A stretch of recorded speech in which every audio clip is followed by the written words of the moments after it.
Right. Hi, everyone. If you have a question for Vika, please raise your hand. Please state your name and your media outlet before your question. To kick things off, Vika, why don't you just walk us through that match and how you performed tonight? I think it was a good match. It was very close, which I knew it was going to be. It's going to be kind of hard to catch rhythm. It was a lot of first, whoever gets the opportunity to kind of move the ball first, be aggressive. So I wasn't expecting too many big rallies. But yeah, I thought it was good. I'm happy with the way I closed out the both sets. I think those were important moments, and I took I took those opportunities into my own hands. All right. If anyone has a question, all right, go ahead, Courtney. Hey Vika, Courtney Hi, Nguyen, Courtney. WTA Insider. Welcome back to Indian Wells. Thank you. Speaking of the tight, the ability to close out both sets, Petra in particular in the second set seemed like she was starting to get on a little bit of a roll and close things out. So what were you kind of telling yourself? What do you think was the key in terms of closing it out so cleanly? Well, that was important to just stay there, and really take my opportunities, not to let her, if she gets in the groove in couple of points, not to kind of let her extend that streak, if you want to call it that. So I was trying to still create opportunities for myself, be more aggressive, and honestly, just believing also that what I'm doing is right, and see how I can execute that. So intention was good. Execution followed after. Next match, you'll play Alexandra Sasnovich. Mhm. Don't know if you knew that, but what do you expect from that match?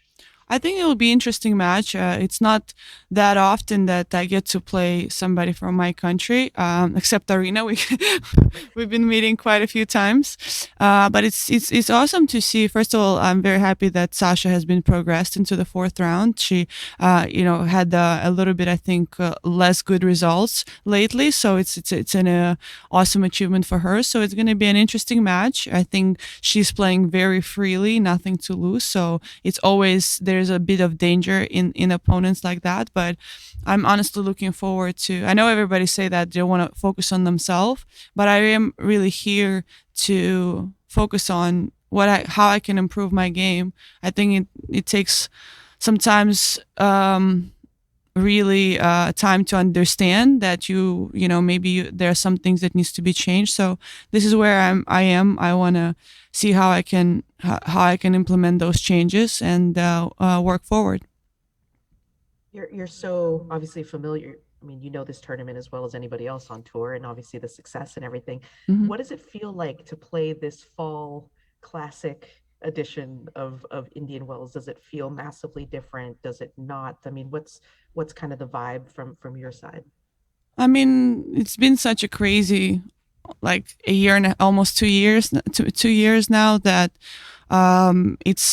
it not necessarily feels like very weird. I'm just honestly very glad that we do have a tournament. Indian Wells, it feels like it's been forever ago here, and I've said that earlier in the court. I think sometimes when you play every year same tournament, you kind of take it for granted. So I really felt grateful coming here again and kind of seeing how beautiful this place is, how well organized the tournament is. So yeah, I missed that. Fair enough. This is a little bit of an open-ended question, but today is World Mental Health Day. Yeah. And I was just wondering, for you, both as an athlete and as a person, what role, I guess, how has your conception, I guess, of kind of the importance of mental health, of what you can do, the tools, the tricks that you kind of use over the course of your career, how has that kind of evolved for you? Well, I think that the world is changing of their perception of mental health is, and we have that empathy when we see somebody who is physically hurt, and you can go, oh, and you can feel a certain emotion, empathic emotion toward somebody, but mental health is something that is invisible, and I think it is as strong, as powerful as any physical health. And hopefully there will be, a lot more tools out there how to cope with this, how to deal with this. And yeah, I mean, awareness is really, really important. I think in sports, mental health can be a bit dangerous, where I've spoke about it last year, where people try to bring psychologists in and stuff only for performance based, and somebody from maybe outside of your team um, can influence that for you to be a better player. And I think that mental health is everything there is. It's how well you feel, how well, not necessarily on the court, off the court, and to prepare your young people now with all the social media, is how are they able to sustain their balance, their inner balance with themselves. I think that's super important, because in the end of the day, we're all people. We all have feelings, emotions, no matter how much somebody's trying to play a certain role or wear a certain mask. It's all very visible to a good eye. So I think that it's an important conversation. I hope this conversation continues. I hope there's a lot more tools, and people don't use that in self-promoting way as well. I think that's very important. And yeah, I think the more empathetic we can be towards each other, understand. I read this quote actually. I think I posted it yesterday. If we would have fight so hard to understand rather than to be right, then I think that would make a big difference in the world.